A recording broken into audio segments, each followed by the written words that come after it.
रानी, अरे ओ रानी, सो रही हो क्या अभी तक? रानी की जिठानी चिल्ला रही थी जोर जोर से घर के आंगन में खड़े होकर। रानी यानी मैं।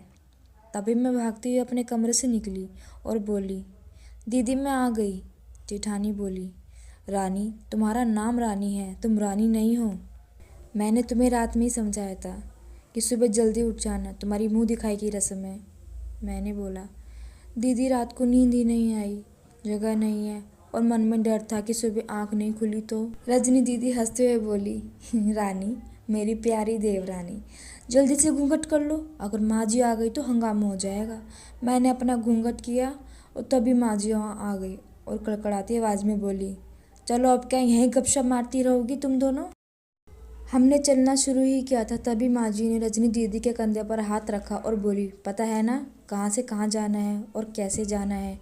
माँ जी ने बोला, जब कोई बड़ा तुम्हारे सामने खड़ा हो तो हमेशा घूंघट में रहना और कम से कम अपने बड़ों के सामने आना और बिना घूंघट के तो कभी नहीं। रजनी दीदी कुछ बोली ही नहीं, बस अपना सर हिलाकर हाँ बोल दिया। मैंने भी बस अपना सर हिलाकर हाँ बोल दिया। माँ जी के जाने के बाद मैंने पूछा, दीदी आप तो पढ़ी लिखी हो और इन सब चीज़ों को कैसे निभाते हो। दीदी बोली मुस्कुराकर, थारे जेठ जी से बहुत प्यार करती हूँ, इसलिए अभी तक चुपचाप सब निभा रही हूँ। मैं कुछ नहीं बोली और चुपचाप रजनी दीदी के साथ घर के बाहर वाले कमरे में जाकर बैठ गई और वहाँ पर एक पड़ोस की आंटी जी बैठी थी। वो बोली, ये कैसी बहू आई है, ससुर जी सामने खड़े हैं और ये यहाँ बैठी हुई है। मुझे कुछ समझ नहीं आया। मतलब? रजनी दीदी बोली, आंटी जी अभी नई बहू है, यहाँ के रीति रिवाज सीखने में थोड़ा समय लगेगा। रजनी दीदी मुझे वहाँ से उठाकर मेरे कमरे में छोड़ गई। 6 महीने यूं ही छोटी छोटी चीज़ों में बीत गए।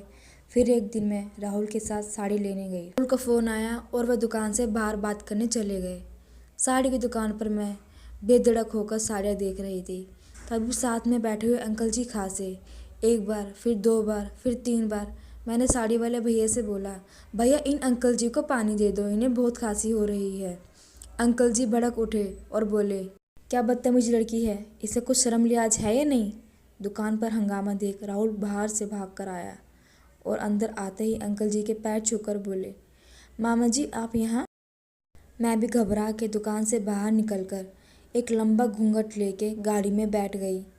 राहुल बाहर आया और गाड़ी में बैठकर गाड़ी बहुत तेज़ चलाने लगा। मैंने धीमी आवाज़ में बोला, गाड़ी बहुत तेज़ चला रहे हो, कहीं एक्सीडेंट ना हो जाए।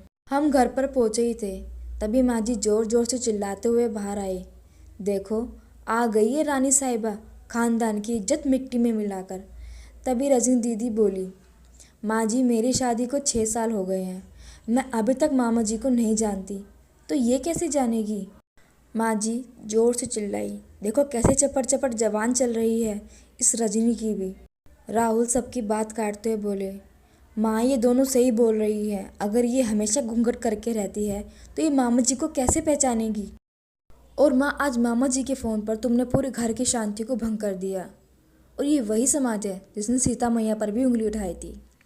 पिताजी और जेठ जी अपना पक्ष राहुल के साथ ही रखा। माँ जी थोड़ी देर सोचने के बाद वापस रजनी दीदी और मेरे पास आई और बोली, तुम दोनों को अपनी मर्यादा पता है, मुझे उम्मीद है कि तुम कभी मेरा सर शर्म से झुकने नहीं दोगी। हम एक ही परिवार के सदस्य हैं, हमें हमेशा साथ रहना है, अच्छा वक्त हो या बुरा वक्त, हर सदस्य को अपनी मर्यादा पता है। माँ जी ने मुझे और रजनी दीदी को गले लगा लिया। तो दोस्तों अगर आपको हिंदी स्टोरी सास बहू की कहानी अच्छी लगी हो तो प्लीज़ लाइक शेयर सब्सक्राइब कीजिएगा। Thank you.